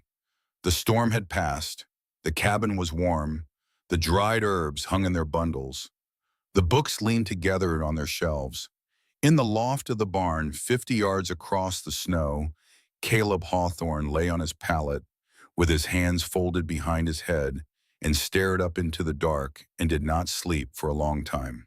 And 40 miles down the mountain, in a cold room above a saloon at the edge of Missoula, a thin gray man named Silas Crane finished cleaning the long octagonal barrel of a Sharps rifle, set the rifle in the corner open, a leather wallet, took out a small pharaoh-type likeness of a young woman with cornflower blue eyes and honey-colored hair, studied the likeness for a long, quiet moment, and then put it back in the wallet and blew out the lamp and lay down in his clothes to sleep. He would ride at first light. He had business up the Bitterroot. The morning of the 12th day in the cabin came clear and bright and so cold the air itself seemed to crackle. Eleanor woke to silence, not the silence of a storm, the other silence, the silence of a world frozen so deep that even the wind had been laid down. She came out of the bedroom in her wool dress and her dead wife's mossy coat and stood for a moment by the window looking. The thermometer Jesse had nailed to the porch post read -30. The brothers were already up. Caleb had been to the barn and back. Jesse was at the hearth turning bacon. Wyatt sat at the table with a tin cup of coffee in both hands and a face that had not yet decided to be awake. "Christmas in 2 hours," Wyatt said into his cup without looking up. "Christmas was a week and a half ago, brother."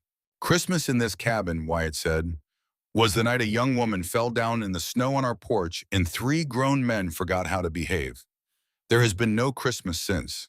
I am putting it at noon today and I intend to do it properly." He looked at Caleb.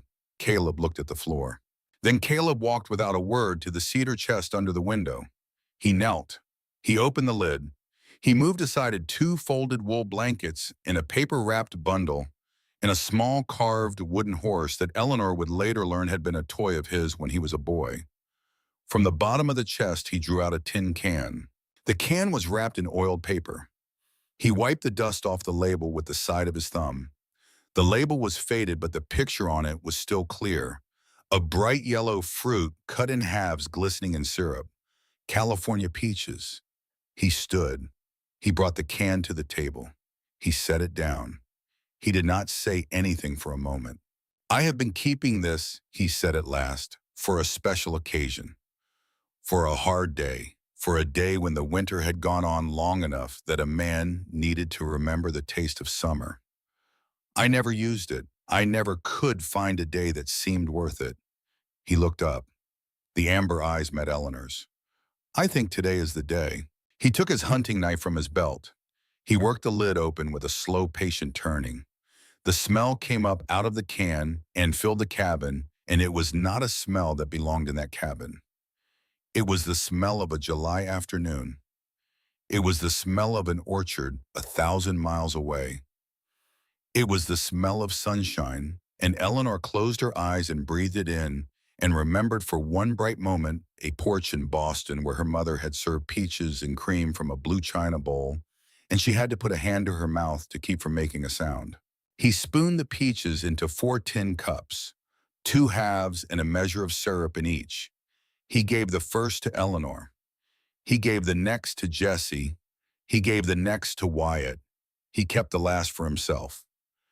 "Merry Christmas, ma'am," he said quietly, late but earnest. She could not speak.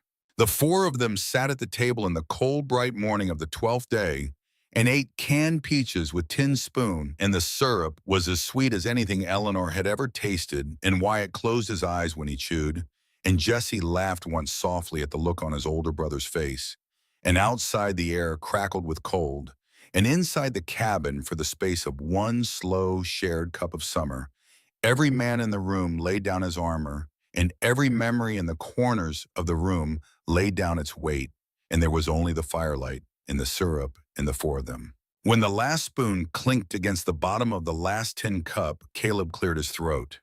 He stood. He carried the empty can to the hearth and set it there as if it were a thing worth keeping. Then he picked up his rifle and he went out to walk the perimeter. That should have been the day.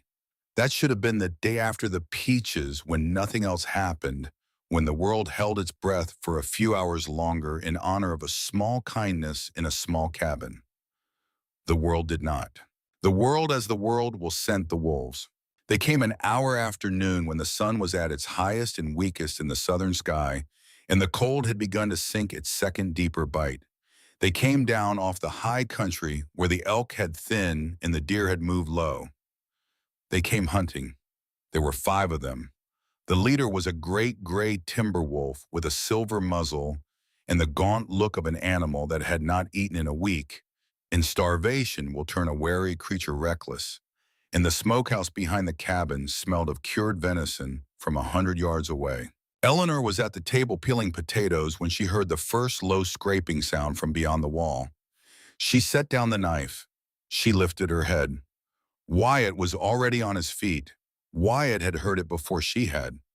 "Smokehouse," he said. Caleb came in through the front door at the same instant, pulling his coat back on over the shoulder he had only just finished thawing.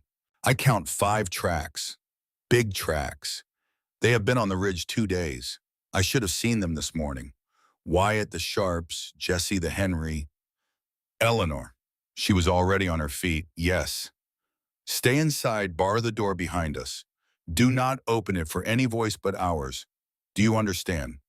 "I understand." He met her eyes for 1/2 second longer than he needed to. Then he was gone and Wyatt was gone with him, and Jessie the youngest paused only to press a small Colt revolver into her hand butt first. "It is loaded, 6 in the cylinder. Cock the hammer with your thumb. 2 hands, you remember." "I remember." He went out. The door closed. She crossed the room and dropped the heavy timber bar into its iron cradle. The bar fell with a deep, solid thud, the same sound that had once been Caleb's favorite sound in the world, the sound of the world locked out, and now Eleanor Whitmore stood inside the locked world with a Colt revolver in her hand and listened. The shooting started 30 seconds later. She would never afterwards remember the order of the sounds. She would only remember pieces. The deep, slow boom of the Sharps like a piece of the mountain falling. The faster, sharper crack of the Henry, a voice shouting, a voice that was Caleb's. A high, keening yelp of an animal. Another boom, a cry that was not an animal, that was a man, that was Wyatt. A scuffle, the rip of fabric. A snarl, a second cry. Caleb this time. Caleb shouting, "Jesse, Jesse behind you." Then after what could not have been more than 2 minutes but felt to Eleanor like an hour's silence, she stood with the Colt in her hand. The fire popped.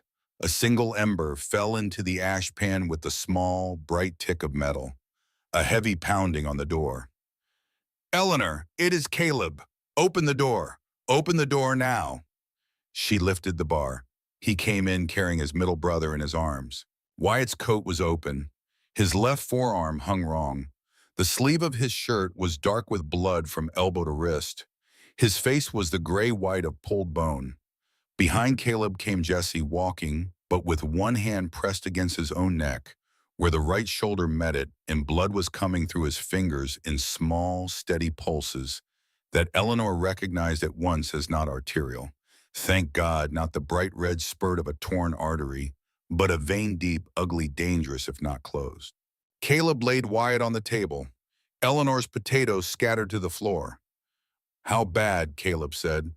He was breathing hard. There was blood on his coat that was not his. Eleanor was already at the table. She had Wyatt's sleeve open in 3 motions of the small kitchen knife. The wound was a tear, not a clean bite, 4 punctures, and a long ripping drag where the wolf had pulled.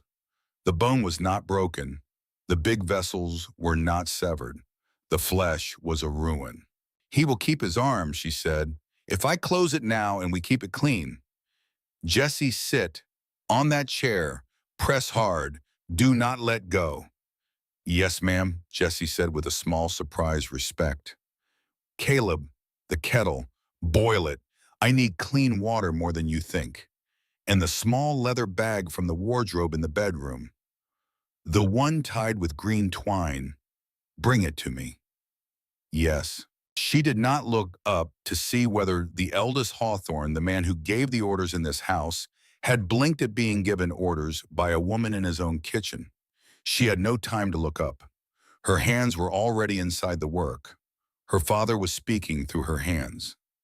Dr. Wendell Whitmore, dead these 6 months in his reading chair in Boston, was standing at his daughter's elbow in a frozen cabin 2,000 miles away.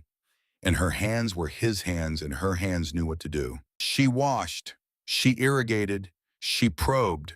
She found with the tip of a small silver instrument from her father's kit the broken end of a wolf's tooth lodged in the meat of Wyatt's forearm, and she drew it out and she held it up to the firelight, a yellow ivory shard, and she set it on the table and went on.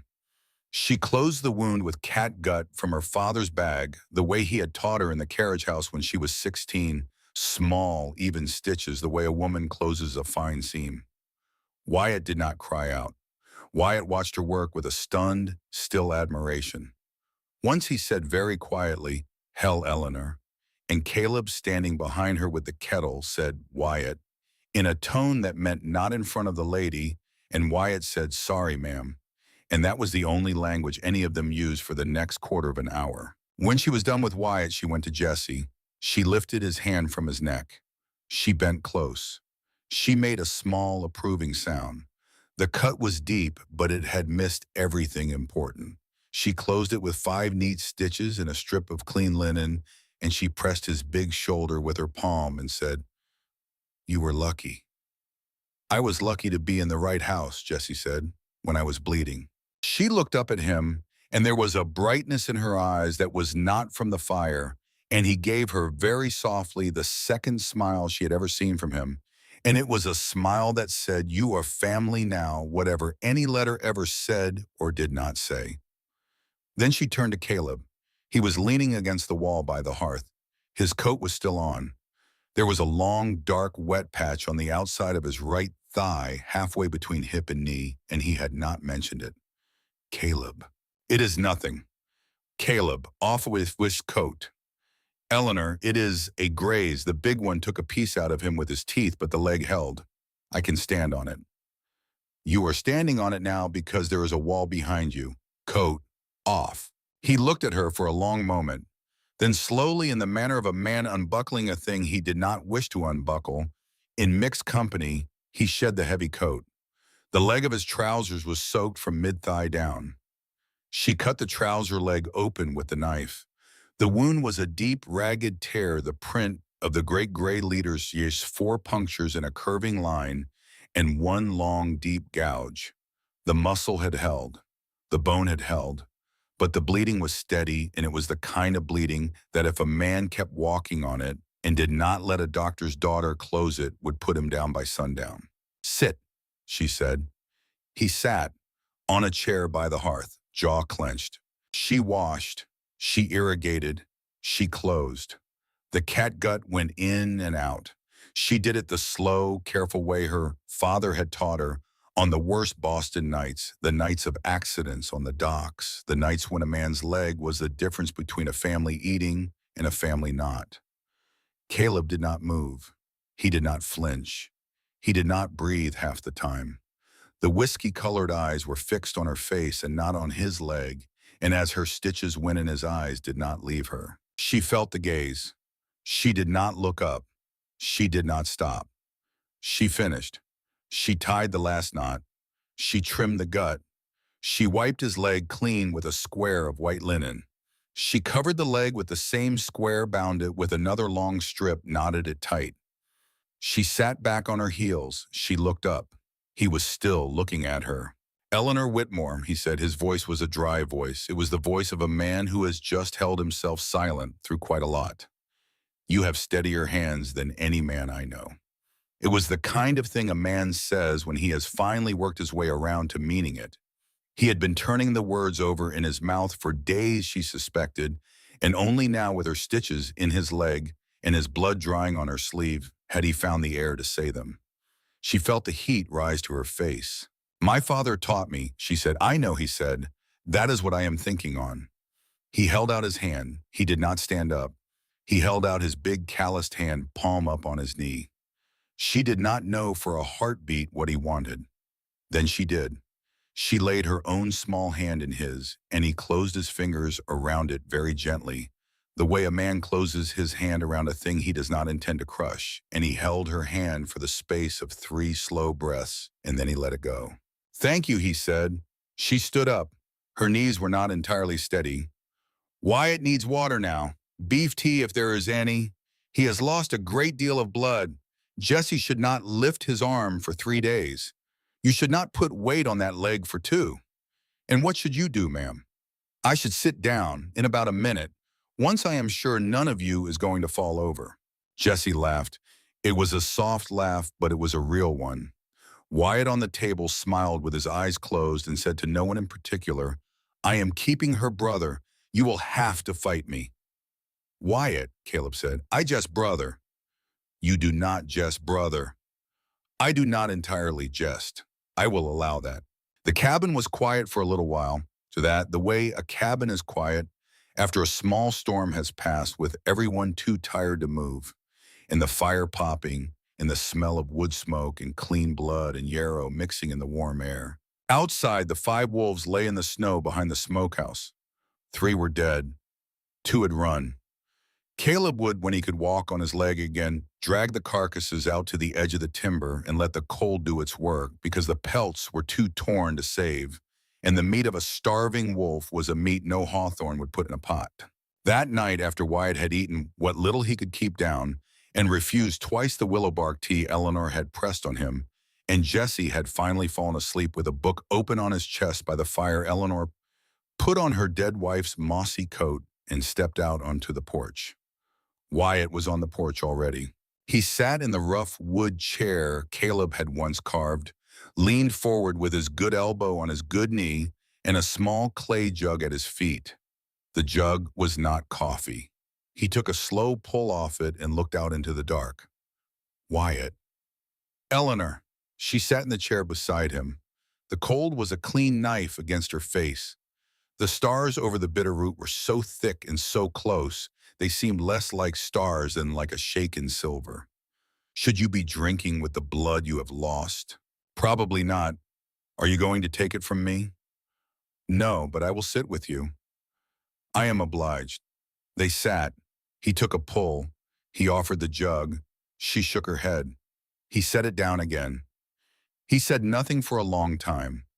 Then in the slow, soft way a man says a thing he has not let himself say, since the spring he stopped writing to Missoula, he said it.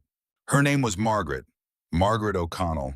Her father was a blacksmith in Missoula, an Irishman off a boat in '70. She had hair the color of new copper and a temper to match, and she could outshoot every man in the county under 30. I met her at a barn raising in the spring of '72. I thought she was the sun coming up out of the prairie. I rode down to that town every Sunday for a year. I sat in the front pew of the wrong church for her. I drank tea in her father's parlor and kept my hat on my knee.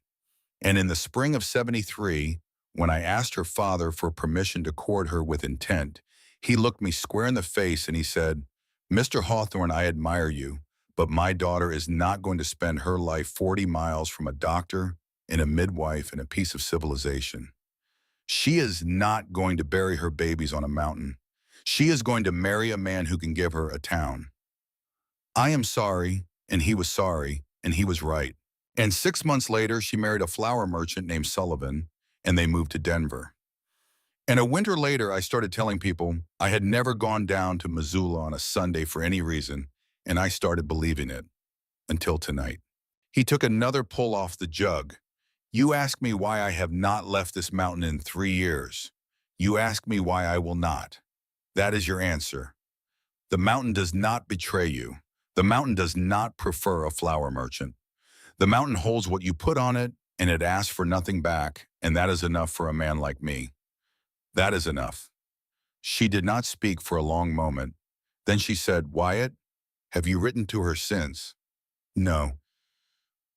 Why? Because she has babies in Denver who are not mine and a husband who is not me, and I will not be the man who comes back and disturbs a woman's life because I never made my peace with my own. That is a good answer. It is a Hawthorne answer. There are worse ones. She thought a moment. And if her life were not as you imagine it, would you write to her then? He did not answer. He looked out into the dark a long time. Then he said only, It is a cold night, Eleanor. Go inside. You have done enough today. She went inside. The morning of the 14th day brought a wind off the southwest that was warm. Not winter warm, spring warm. It came up out of the lower country, and it brought with it the sweet, rotting smell of pine sap thawing and creek banks softening, and Caleb stepped out onto the porch with his coffee and stopped where he stood. Jesse came out behind him. "Brother, I see it. Chinook. I see it, Jesse. It is too early. It is the middle of January. A Chinook comes in February, sometimes March. Then it is not a Chinook. It is the front of one. The real one is behind it." Jesse looked up the valley. "How far behind?" "A day, maybe less. And it will not be a Chinook when it gets here. It will be the storm that the false Chinook drove down ahead of itself. They always come in a pair, brother. The warm one is the smile. The cold one is the fist." He drank his coffee. "Get the stock in. All of it. I want every animal we own under timber by sundown." Eleanor. She had come to the door behind them. "Yes. You will not leave the cabin tomorrow. Not for any reason. Not for water. Not for wood. I will bring everything inside today. We will lay in for a week, possibly two. Do you understand me?" "Yes." "Good." He drained the cup. He went down the steps. He moved a little stiff in the right leg. He did not let it slow him. The cold front hit at dusk the next day the way a hammer hits an anvil and dropped the temperature 37 degrees in an hour. The wind that followed it was a wind of a different breed. It was not the hunting wind of Christmas Eve. It was the killing wind. It was the wind that in older country had been given names that no man spoke twice. It came across the ridge with a roar like a freight train, and it pushed a wall of fine dry snow ahead of it, and inside an hour the cabin was being buried at the rate of an inch every 5 minutes against the north wall. Inside, the four of them played out a small, careful evening. Jesse read aloud from the volume of Whitman to Wyatt, who could not yet hold a book steady with his bandaged arm. Eleanor mended. Caleb sat in the rocking chair. He had not in 3 years sat in the rocking chair where anyone could see. He sat in it now. He sat in it because every other chair in the room was taken, and because, although he did not say so, he was tired, and because, although he did not say so even to himself, he had decided that morning out on the porch with the coffee and the false Chinook on his face, that the rocking chair was a chair and not a shrine, and that his dead wife had never once in life asked him to make a shrine of anything. He rocked. He did not rock fast. He rocked the slow, tired rock of a man who is letting a part of his life set itself down at last. Eleanor saw it. She did not comment. She did not need to. It was just past 9 in the evening when they heard the horse. A horse in that wind was not a possible thing. A horse in that wind on a buried trail in pitch dark ridden up the long draw to a cabin 40 miles from any other living soul was not a thing that happened on this earth. And yet they all heard it. The four of them lifted their heads at once. The plodding, heavy footfall of a single exhausted animal just outside the porch. Then a heavy weight falling against the door. Then a man's voice half lost in the wind, calling out 2 words. "Hawthorne, open!" Caleb was on his feet. The sharps was in his hands. He was already across the room. "Who calls?" "Beckett, United States Marshal. Helena, open the door, Caleb. I have ridden 50 miles in this. I cannot stand much longer." Caleb threw the bar. He pulled the door inward with his shoulder. The wind came in. So did Marshal Thomas Beckett, falling forward, ice in his beard, his coat solid as a board, his face the gray of old paper. Caleb caught him under one arm. Jesse caught him under the other. They half carried him to the hearth and set him in the chair Caleb had just risen from. Eleanor was already at the fire pulling down the kettle. The marshal's gloved hands were frozen to the reins he had been holding. They had to cut the leather to get his hands free. Beckett looked up at the four of them through the firelight. His mouth tried to make words. His mouth was too cold to make words. He found them at last. "Pembroke," he said. "He is in Missoula. He came in 3 days ago. He has put up $500 on the head of a young woman from Boston. He has hired a man named Silas Crane. Crane left town yesterday morning at first light. He is on this mountain by now. He will reach this cabin by dawn." The cabin was very quiet for a moment. Eleanor set down the kettle. She walked slowly to the table. She placed both her small hands flat on the wood. She drew in one long, even breath. How many men is Crane bringing? Beckett looked up at her. The graying lawman, whose own father had been a friend of William Hawthorne 40 years past, looked at this small, straight Boston woman in his old friend's son's dead wife's mossy coat, and a small, startled respect moved across his frozen face. Two, ma'am. He travels with two. A man called Decker, a man called Mott. Both have records. Both are killers. 3 men total. 3 men total. Eleanor looked up. She looked at Caleb. She looked at Wyatt with his arm in the sling. She looked at Jesse with the white bandage at his neck. She looked at the gray, exhausted lawman in the rocking chair. Then we have until dawn, she said. Gentlemen, we have work to do. Caleb walked to the gun rack above the door. He took down the Sharps. He took down the Henry. He took down the second Sharps that had been his father's. He laid them one by one on the long plank table in a neat row beside the unlit candle stub and the empty tin can of California peaches, and the firelight caught on the long oiled barrels, and outside the wind tore at the roof, and somewhere on a buried trail in the dark below them, 3 men on 3 horses were riding up out of the storm to kill a young woman who had once eaten peaches and cream from a blue china bowl on a porch in Boston. The fight was coming. They worked through the night. Beckett once thought and Fed proved to be a sharper man than his exhausted entrance had suggested. He sat at the head of the table with a tin cup of coffee in his bandaged hands and laid out for Caleb what he knew of Silas Crane.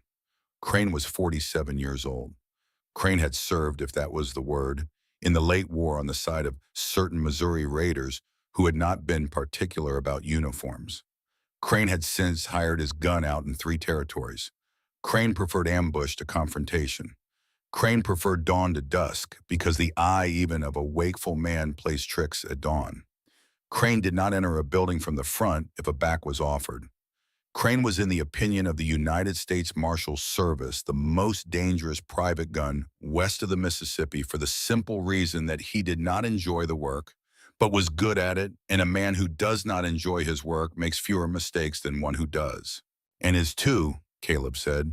Decker is the muscle, big man, slow but steady, likes a knife. Mott is the climber, wiry, will go in a window before he goes in a door. He has done it in Cheyenne, he has done it in Salt Lake. Caleb nodded. He did not waste words. He laid out the cabin in his head the way a man lays out a chessboard. The front door with its heavy bar, the shuttered windows, 4 of them, 2 on each long wall, the single small window in the loft above the bedroom, which from outside looked like a vent, and from inside was a firing point a man could not reach without a ladder. The smokehouse, which was a possible flank, the barn, which was the obvious flank, the woodpile, which a careless attacker might use as cover, and which Caleb had never minded leaving, stacked just so for exactly that careless mistake. Wyatt, he said, how is the arm? It is the arm, brother. It is not the trigger finger. The right hand works. Sharps in the loft window. You have the angle on the front yard. You do not come down. You do not move. You shoot what comes. Yes. Jesse. Brother. Henry repeater. North window. You cover the smokehouse approach. You shoot anything that breaks the line of the woodpile. Yes. Marshal. Caleb. Sit. Do not move from that chair. Your hands have been frozen and they will swell. A swollen hand on a trigger is a danger to the man holding it and to no one else. You will keep that Colt of yours on your knee. If the door comes in, you will be the one they meet first. You will not miss. I will not miss, son, Caleb turned to Eleanor. She was standing at the foot of the rocking chair with her shoulders square and her hands folded in front of her like a girl at a recital. The firelight caught in her honey-colored hair and made it the color of old gold. Eleanor. Yes, Caleb. You will be in the bedroom, with the door barred from the inside. You will not come out for any voice but of mine. You will not come out for a voice that says it is mine if the voice is wrong and you know what wrong sounds like. The Colt, You keep the colt. There is a small high window above the bed. If a man comes around the back of the cabin to set a fire to the wall, you will see him from that window. If you see him, you will shoot him." She did not blink. "I will shoot him." "Good." He turned back to the table and to his brothers. "Last thing, Crane will come at first light. He will not come at midnight. He will not come at 3. He has 50 miles of dark trail behind him in this snow, and he will rest his men and his horses on the lee side of the ridge, and he will move when he can see the ground. We have until then to be ready and to sleep an hour each in turn. Wyatt sleeps first, Jesse sleeps second, I sleep last. The marshal sleeps when his hands stop hurting." "They are going to hurt for a while," Beckett said. "Then you do not sleep." "I will not." It was at that moment, while the brothers were arranging the rifles on the table and Beckett was wrapping a fresh strip of linen around his blackened fingers, that Caleb stood up and said quietly, "Eleanor, walk with me to the barn. I have a thing to give you." She looked up surprised. Then she nodded. She put on the mossy coat. She followed him out into the wind. The cold hit her like a closed hand, but the wind had begun very slightly to settle, and the snow had thinned, and the world between the cabin and the barn is a tunnel of swirling white, with the orange square of the cabin window at one end and the dark mouth of the barn at the other. He led her in. He hung the lantern on the iron hook by the gray mare's stall. The mare blew out a long, slow plume of breath and turned one curious dark eye on Eleanor. "This is Maple," Caleb said. "She is the steadiest horse I have ever owned." "Hello, Maple." He walked to a corner of the loft where his pallet lay folded. From beneath the pallet, he drew out a small square package wrapped in clean linen. He turned with it in his big hand and stood for a moment holding it as if he were not sure now that he had it that he wanted to give it. "I made this," he said. "I have been making it since the night you came, a little at a time. I am not, you understand, a man who goes in for fancy work. I made one for Sarah once. After her, I made nothing. 3 nights ago in the loft after the wolves, I started this one. I finished it tonight while you were teaching Wyatt the letter G." He held it out. She took it. She unwrapped the linen. Inside lay a wooden spoon. It was carved from white birch. The bowl was deep and smooth, polished to the soft shine of a thing handled with care. The handle was the surprise. The handle had been carved with a long, slow climbing vine leaves and berries and tendrils running from the base of the bowl all the way to the small, flat end, and at the very end, almost too small to see 2 letters. E.W. She looked up. Her eyes filled. "Caleb, you should not eat your stew with that crooked tin spoon any longer. It is an insult to the stew. Use this one. It will wear in. The handle will fit your hand by spring. By next winter, you will not be able to use any other." She closed her hands around the spoon and held it against her chest. "Thank you. I have been wanting to give it to you for a week. I have not on account of a cowardice. But there are 3 men coming up the mountain to kill you in a few hours, Eleanor, and a man who stands on cowardice in such a circumstance is not, I think, a Hawthorne." She stepped forward.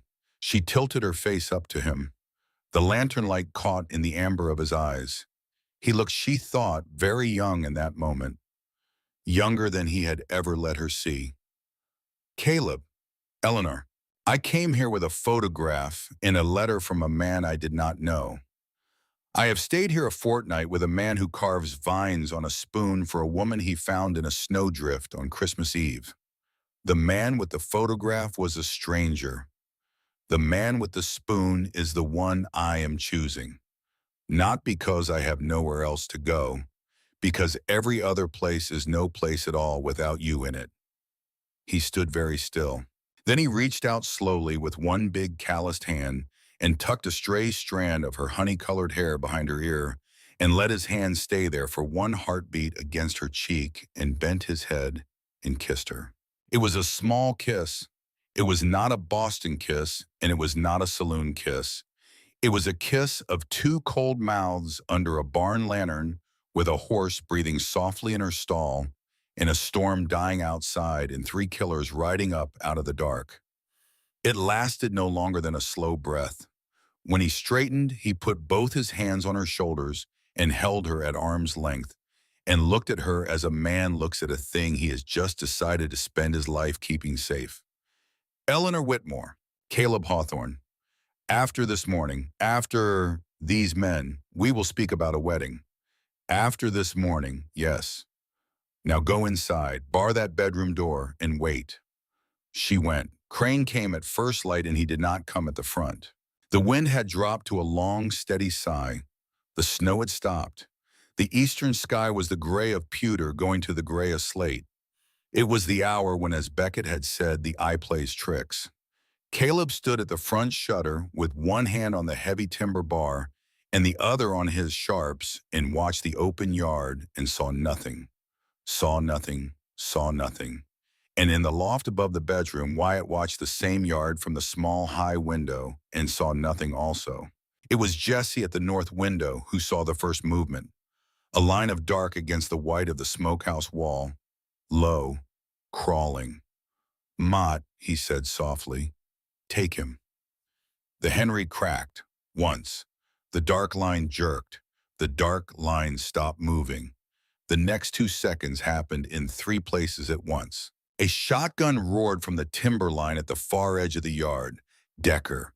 He was big and slow, but he had a good gun, and he had set up a position in the dark before dawn, and he was firing now to make Caleb show himself at the shutter. Buckshot tore the wood beside Caleb's head. He did not flinch. He shifted the sharps. He waited. And from the back of the cabin behind the bedroom came the soft scrape of a man climbing. Crane had not gone for the front. Crane had not gone for the side. So while Mott crawled and Decker drew fire around the back to the very wall Caleb had told Eleanor to watch. The wall with the small high window above the bed. The wall a man could approach in the dead ground where no rifle from the cabin could reach him. Eleanor saw him. She had been standing on the bed, the Colt in both hands, peering up through the small high window. She had been there 20 minutes. Her arms ached. Her eyes burned with looking. And then a shape came up out of the snow against the wall, a thin gray shape with a long pale face and a long octagonal barrel. And the shape lifted a small tin can from his coat pocket, and from the tin can, he poured something thick and dark down the joint of the timbers, and from his other pocket, he drew a tin box of lucifer matches. He was going to burn them out. She did not call. She did not warn him. She did not hesitate. She thumbed the hammer of the Colt. She set the muzzle through the small, high window so that the wood of the frame would steady her hands. She drew a breath. She let half of it out. She thought of her father in the carriage house of a Beacon Hill afternoon. She fired. The Colt jumped. The sound in the small bedroom was enormous. Silas Crane went down in the snow. The tin box of matches scattered. The dark coal oil on the wall did not catch because there was no spark to catch it, and because the man who had been about to set the spark was now lying with a hole in his chest and a look of mild surprise on his long pale face. And the only sound he made was the sound of a man who has been hit very hard from a direction he did not expect. In the front yard, Decker stood up out of the timber for 1/2 second to see what the new shot had been, and Caleb, who had been waiting for exactly that, took him through the throat with the sharps. Decker fell without another sound. The yard went quiet. Caleb threw the bar. He went out with the sharps. Wyatt came down from the loft. Jesse stayed at the north window with the Henry. Beckett stayed in the rocking chair with his swollen hands and his Colt on his knee, because a man who keeps his post even when the work seems done is the kind of man whose job is the marshal's badge. Crane was alive when they reached him. He was not going to be alive long. Caleb knelt in the snow beside him. He did not touch him. He only looked. Crane looked back. The pale eyes were already going far away. "She shot me," Crane said. "She did." "From the window?" "Yes." He was silent a long moment. Then he laughed. It was a small, dry laugh, not unkind, the laugh of a man who has been a professional all his life and who appreciates a good piece of work even when the work is on himself. Pembroke, Crane said, did not pay me 500, he paid me 2,000. He does not want her brought back. He wants her dead. She is the last living person who has the letter from his second wife, the wife he poisoned, the wife who wrote to her doctor before she went. Cordelia, did you know? I did not know, Caleb said. Now you know, the letter is in the Bible, in Esther. His pale eyes lost their focus. Tell her he said she shoots straight. He did not say anything else. Caleb stood up. He looked at his brother Wyatt. Wyatt looked back. Neither of them spoke. They carried Crane and Decker and Mott to the timberline and laid them out in a row in the snow, and they covered them with a tarp, and they weighted the corners of the tarp with stones because it was not a Hawthorne thing to leave even the dead to the wolves, and the marshal would want them when his hands healed enough to write up the papers. Beckett at the cabin door did not survive the morning. He had refused to sleep. He had not let on when Caleb had asked him about his hands how badly the cold had taken them. The frostbite had gone deeper than even Beckett had wanted to admit, and somewhere in the hour before dawn, sitting upright in the rocking chair with the Colt on his knee, Marshal Thomas Beckett had quietly stopped breathing. Eleanor found him when she came out of the bedroom. His eyes were open. There was no pain in his face. He had simply, in the manner of a man who had been a lawman for 30 years and who had ridden 50 miles in a killing storm to bring a warning to a friend's son, finished his job. They buried him at noon. They did not bury him in the timber with Crane and Decker and Mott. They dug a grave in the small clearing behind the cabin beside the 3 weathered stones under the pine. Caleb did the digging. Wyatt and Jesse stood on either side of him with their hats in their hands. Eleanor read from her mother's Bible. She read from the book of Esther, where she had carried all the way from Boston the proof of Cordelia Pembroke's murder, and where Marshal Beckett's last service had been, to confirm that the proof was real. She read the verses about a woman who was not afraid. Her voice did not shake. When the last shovel of earth had gone on, Caleb drew 4 smooth river stones from the pocket of his coat. He laid the first on the marshal's grave. He laid the second on William's grave. He laid the third on Anna's. He kept the 4th closed in his hand and stood beside Sarah's stone and stood there a long time. Eleanor came up to stand beside him. She did not speak. He spoke at last very softly, more to the pine than to her. Sarah, this is Eleanor. You knew her father. He wrote to me when you were sick. He could not save you. Nobody could. I am going to marry her in the spring. I want you to know that I have not forgotten you.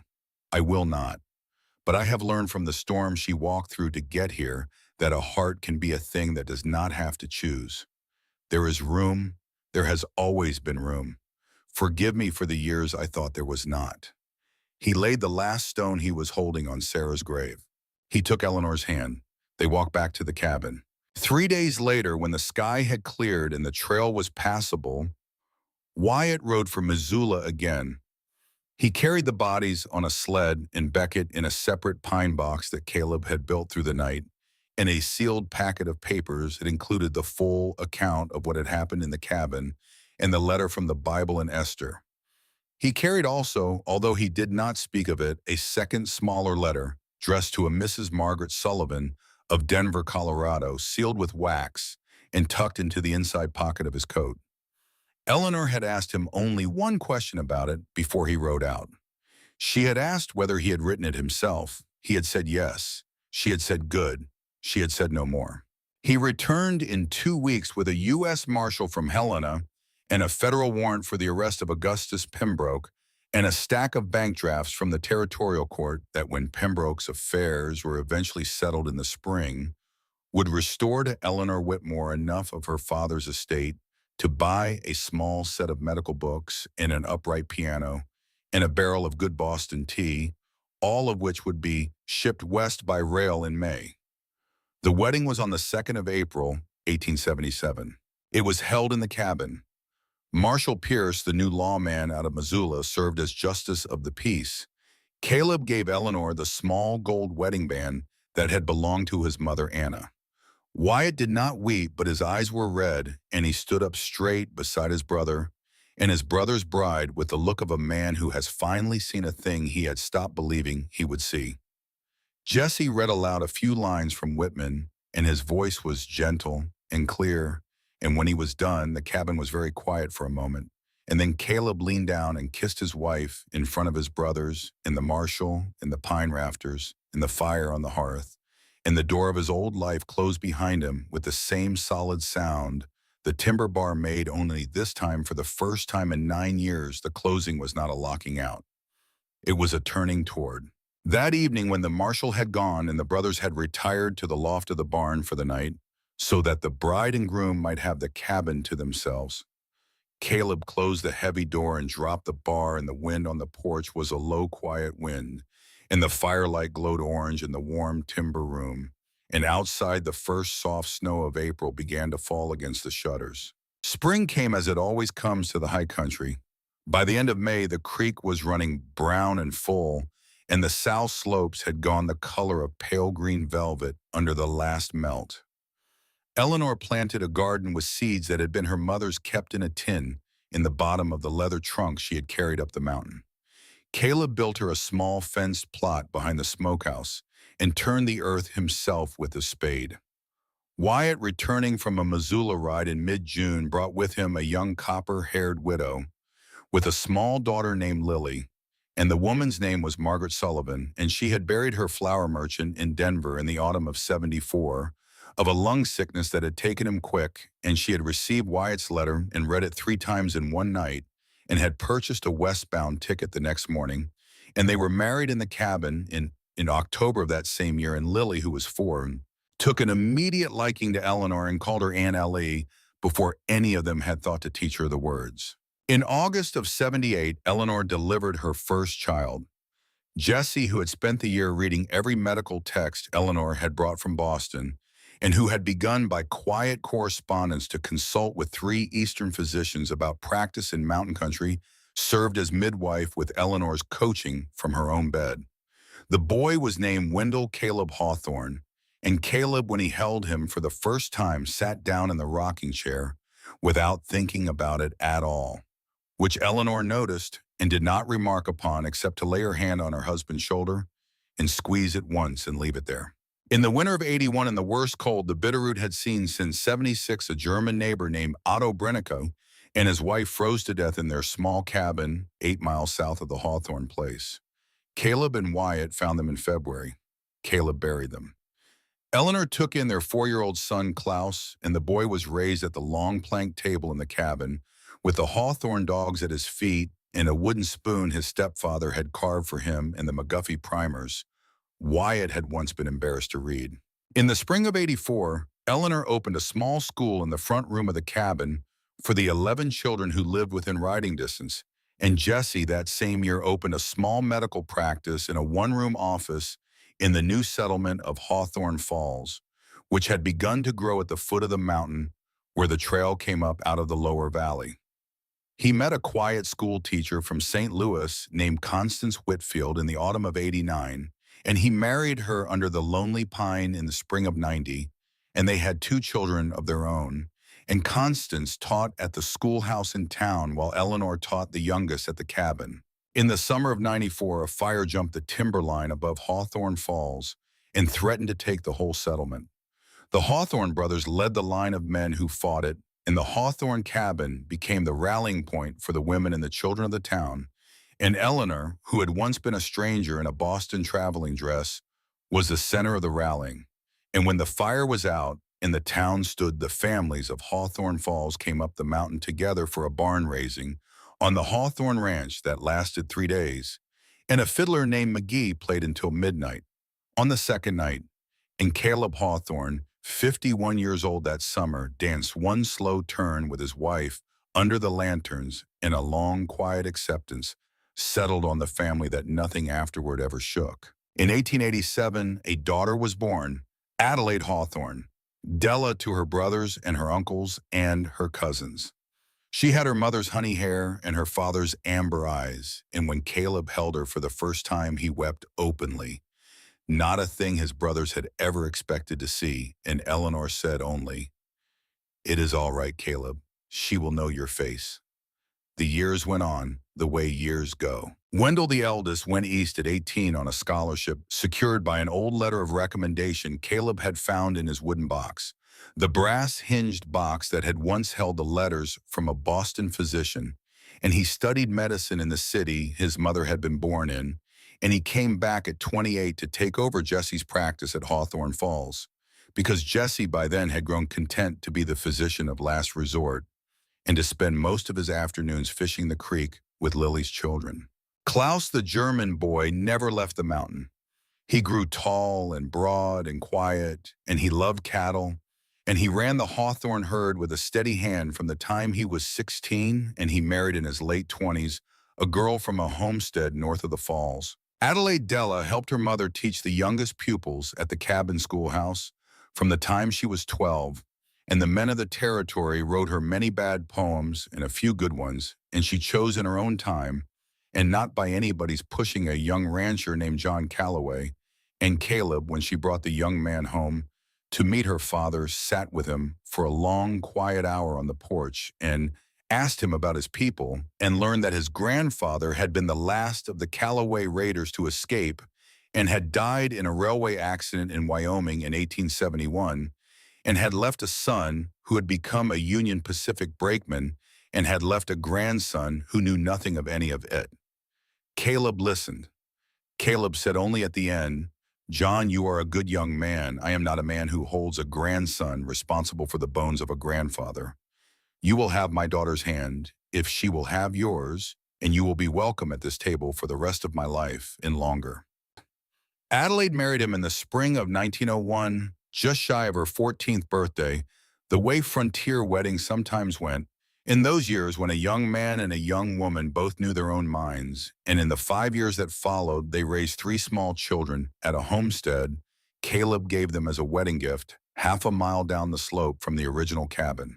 In the summer of 1906, on a clear afternoon the color of honey, the whole family gathered at the old Hawthorne place to mark 30 years. The cabin had grown. The original 4 rooms had become 12. 2 new wings had been added in 84 and 93, and the hearth Caleb had built with his father's hands was still the heart of it all. The same stones, the same iron crane, the same warm orange glow at evening. Wyatt and Margaret came up from their place on the lower draw with their 3 sons and their grown stepdaughter Lily, who had brought her own 3 children. Jesse and Constance walked over from town. Wendell came in as Trap from Hawthorne Falls with his wife Eliza and their 2 boys. Klaus drove down from the high pasture with his wife Annie and a pair of twin girls. Adelaide and John rode in with their 3. The grandchildren, when they were all together at last, numbered 17. They ran in the long grass between the cabin and the lonely pine, and the dogs ran with them, and somewhere a fiddle began to play. And the long plank table was carried out under the cottonwoods and laid with everything 4 kitchens could put on it. Caleb sat on the front porch in the wood chair he had carved for his bride 30 years before. He was 63 years old. His hair had gone the color of winter snow. His beard was white and trimmed close. The vision in his right eye had begun in the last winter to soften at the edges, and he no longer split his own kindling because his sons would not allow it. And the wound on his right thigh, the wound from the gray wolf who had come down out of the high country on a Christmas morning, ached in a damp wind. The wound on his left shoulder, the wound from Decker's last shot that had grazed him as he stepped out of the cabin door, that dawn long ago ached when he lifted a saddle. He lifted fewer saddles now. Eleanor sat beside him. She was 53. There was silver in her honey-colored hair. Her hands, the hands that had once stitched a wolf bite by firelight, were still steady, but they were also smaller than she remembered, and the knuckles had begun in the last year to swell with the cold mornings. She wore the small gold wedding band Anna Hawthorne had worn before her, and on a chain around her neck, she wore the small carved birch wood spoon her husband had given her in a barn lantern at 4 in the morning of the day 3 killers came up the draw. The spoon was 30 years old. The handle had worn smooth in the shape of her thumb. The vines along the shaft had darkened and softened with the oils of her hand. The family ate, the fiddler played, the grandchildren chased one another through the long grass and fell down and got up and fell down again and laughed the way only grandchildren ever laugh. The way that makes a porch full of grandparents stop mid-sentence and listen. When the sun had begun to sink behind the western ridge and the air had turned the color of pale gold, Caleb reached over and took his wife's hand. The hand fit his the way it had always fit. The fingers laced through his fingers, and the thumb pressed his palm, and the small gold band was warm. Caleb. Eleanor. She was looking out at the lonely pine. Beneath it now stood 5 stones, William and Anna, Sarah Ann, Marshall Thomas Beckett, and one further stone set in the spring of '98 when Adelaide had been 11, marking the small grave of Wyatt and Margaret's youngest, a daughter named Anna Margaret, who had lived only 11 days. The family tended that small stone every Sunday. Lily, who was now the eldest of the cousins, kept a fresh bundle of dried sage on it through every winter. "Do you remember," Eleanor said softly, "the night I came up out of the storm? The night you stood in the doorway and told me I had come up the wrong mountain? I remember every word. I have thought about it every Christmas Eve for 30 years. I came 2,000 miles on the strength of a letter that was a lie. I climbed a draw I had no business climbing. I knocked on a door no one had opened to a stranger in 3 years, and the man at the door told me plain that I had come up the wrong mountain. He was wrong. He was wrong, Caleb." He turned his head to her. The amber eyes were the same amber eyes, only softer now. The color of whiskey held a firelight that had begun to bank. "You came up the right mountain, Eleanor. You came up before I knew I had been waiting. The letter lied, but it lied true. It brought you to the door. The door was the only thing the letter ever needed to get right." She laid her head against his shoulder. The shoulder still ached when he lifted a saddle, but it did not ache when she laid her head against it.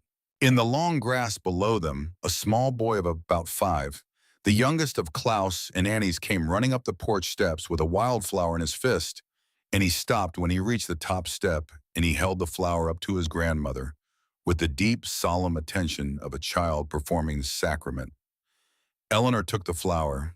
She thanked him. She kissed the crown of his sun-warmed head. He ran back down the steps and across the long grass and into the cluster of cousins by the cottonwoods. Caleb watched him go. He drew a slow breath. He let it out. "Winter always ends," he said. "Winter always ends, Caleb." The fiddler down by the cottonwoods began to play a slow waltz that Anna Hawthorne had taught her sons 50 years before, a Scottish air about a long road and a candle in a window. In the country, a man comes home to at the end of his life, and the grandchildren stopped running and gathered around the fiddler in a wide, rough circle, and Wyatt held out his hand to Margaret, and she took it, and Jesse held out his to Constance, and she took his, and on the porch of the cabin he had built with his own hands, an old mountain man stood up from his wood chair and held out his big calloused hand, palm up on the air between him and his wife. She rose. She laid her small hand in his. He closed his fingers around it very gently, the way a man closes his hand around a thing he does not intend to crush. They walked slowly down the steps and into the long grass under the cottonwoods, where the 17 grandchildren and the children of 3 Hawthorne households, and the 2 brothers, and the 2 sisters-in-law, and the Boos, and the lonely pine, and the 5 stones beneath it, and the sky over the Bitterroot all watched them, and the old man and the old woman began very slowly to dance. She still remembered and would remember every Christmas Eve until the last stepping down off a wagon into nothing 2,000 miles from home, with $11 in the lining of her coat and a letter in her pocket that had lied to her. She remembered the cold that had no bottom to it. She remembered the white wall of the world. She remembered 3 identical men in a doorway, and a voice rough as broken stone telling her she had come up the wrong mountain. The letter had lied, but it had walked her lie by lie to the right door, and on a porch in the long gold light of an evening 30 years on, with the fiddler playing and the grandchildren circling and her husband's hand warm around her own, She understood at last what her father had tried to tell her in a Boston reading chair so many years ago. The world is full of ledgers, and the world is full of promises, and only the promises ever build a thing worth standing on. The door had been the promise. The man at the door had been the promise.